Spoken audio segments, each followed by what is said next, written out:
Alrighty, back to Project Zuma. This time we're doing a 70cc upgrade, and we're going to compare the 50cc to the 70cc. Alrighty, let's get our baseline with basic modifications done to the scooter, and we'll compare with the 70cc results right after.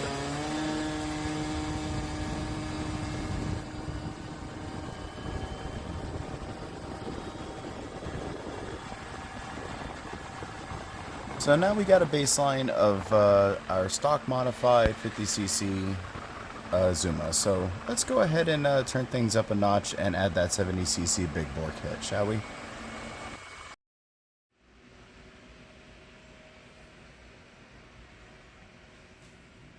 So when you first open up your Zuma, this is pretty much what you're going to see. You're going to see the stock carburetor with the throttle cam, the oil container, which on mine sadly leaks, so I decided to go with the premix.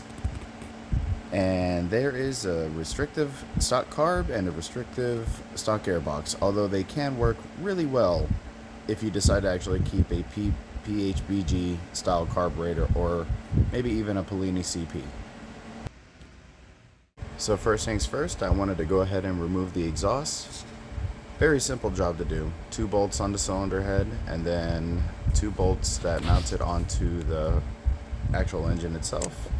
And now I'm just going to go ahead and speed run removing the stock top end on this Yamaha Zuma 50.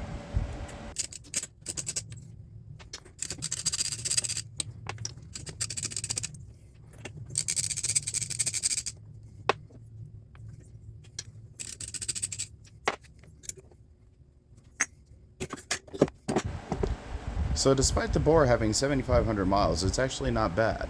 But that white film you see on top is actually caused by a little bit of water being formed in the gas tank since, you know, every gas station has ethanol in it.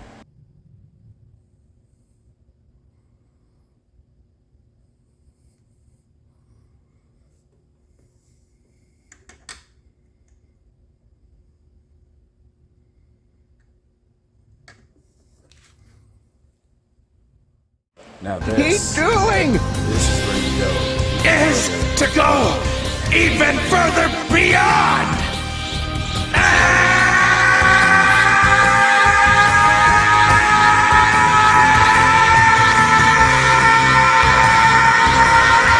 Thank you, Goku, for making this introduction for the cylinder even more awesome.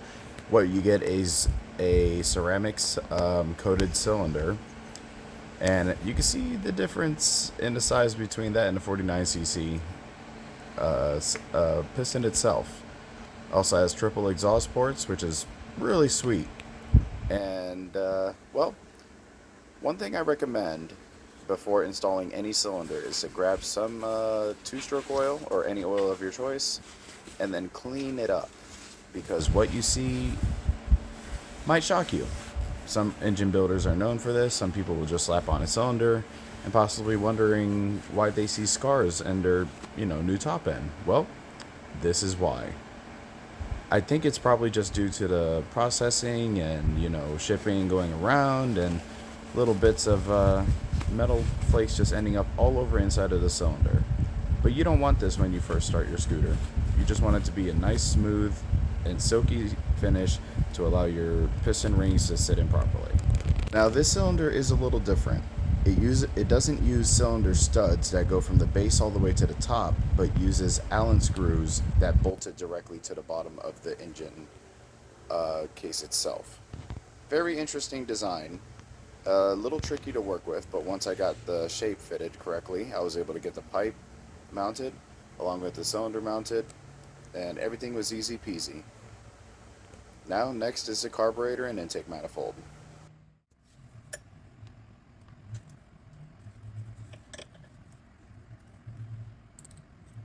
Now these bolts have over 7,000 miles on it and they have never been removed. So I tried to break them loose with the long part of the Allen key just to try to make sure things would go by a little bit easier. And of course I sped run this whole process because, well, it's boring to make you sit and watch, me finagle with this for about 5 minutes.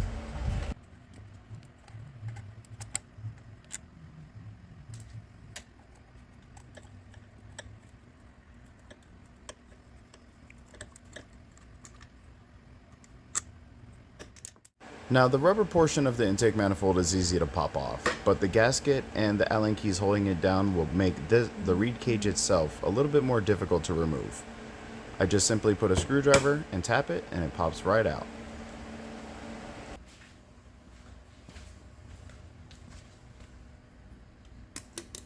Now, for any remaining gasket material, just go ahead and edge it off with a razor. And here are the Tassanari, whatever it's called, V-Force reeds installed with the new gasket.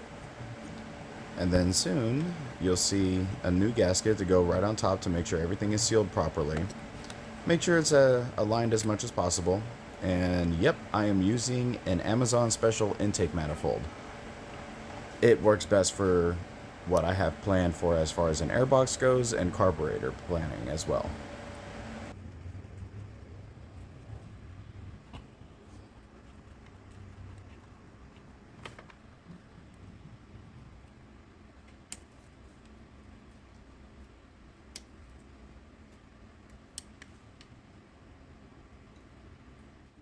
So I went ahead and slapped on a PWK 24mm carburetor.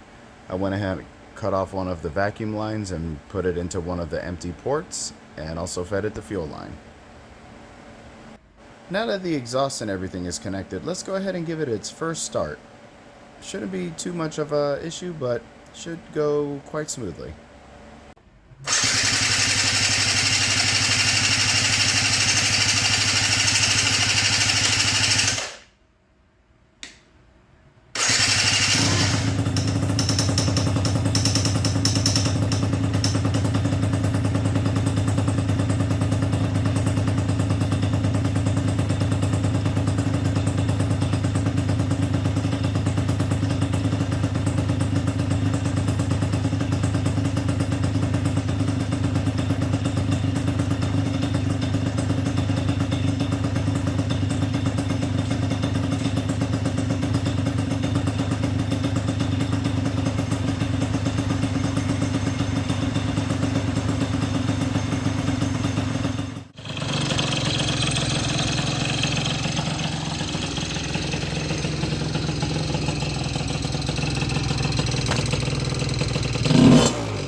So I can hear that the clutch is engaging a little earlier than I wanted to, and I think this next video with the draggy results will show you exactly what I'm talking about as far as the clutch engaging way too early and causing a dead spot from 0 to 15 miles an hour.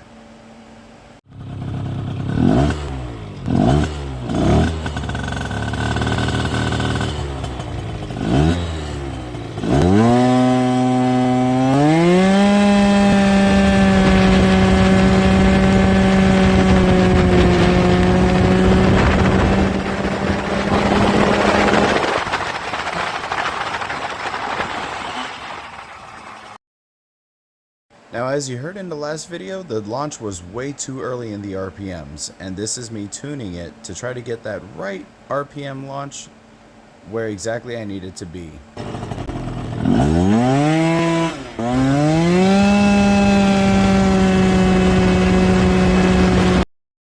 As you can see, the launch and 0 to 30 was much better, but sadly it ended up breaking my camera mount, so now sadly all of my videos of me recording it are going to be facing down.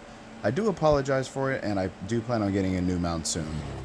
Now, I think these two clips here will show you the importance of variator tuning along with weight tuning to make sure that your weights set you in the right RPM along with their clutch springs engaging at the right RPM.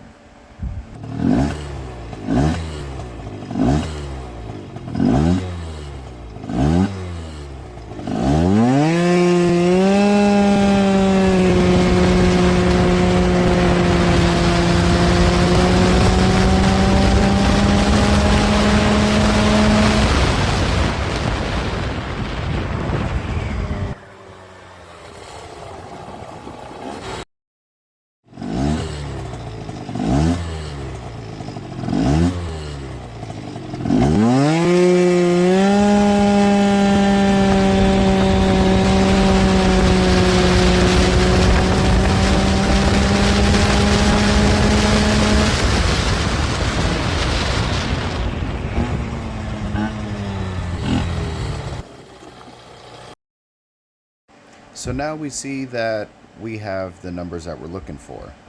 Now, you could go ahead and see the difference from before and after with the proper weights and the proper clutch engagement. And you can see that there is a vast improvement. Every little bit helps. Rarely do I talk in the videos while I'm recording, but she is currently taken apart, but I wanted to include some details. I'm using a KN Planning intake box, which basically mimics a stock factory air box, because I'm not a fan of the loud intake noises. And you're also going to notice there's no exhaust, because the Polini 4 Race, while an excellent exhaust, it has a certain limit to what it could perform with specific cylinders. Now this cylinder is a little bit more on the high end side, so I wanted to go ahead and try something a little bit more powerful. So I'll be going with a Yasuni C21, and once I get that installed, I will do comparisons of before and after, and hopefully we could get it into the 11-second range along with the Malaguti and the GY6 171. And you know what? Just wanted to say I appreciate you guys for sticking around. I know I haven't been uploading lately. Life just gets in the way. But for those of you who have stuck around and watched my videos, I greatly appreciate it. And I hope all of you a blessed day. Oh, and one other cool fact. You could take a CVT cover from a BWS 100. This one is a little beat up, sadly.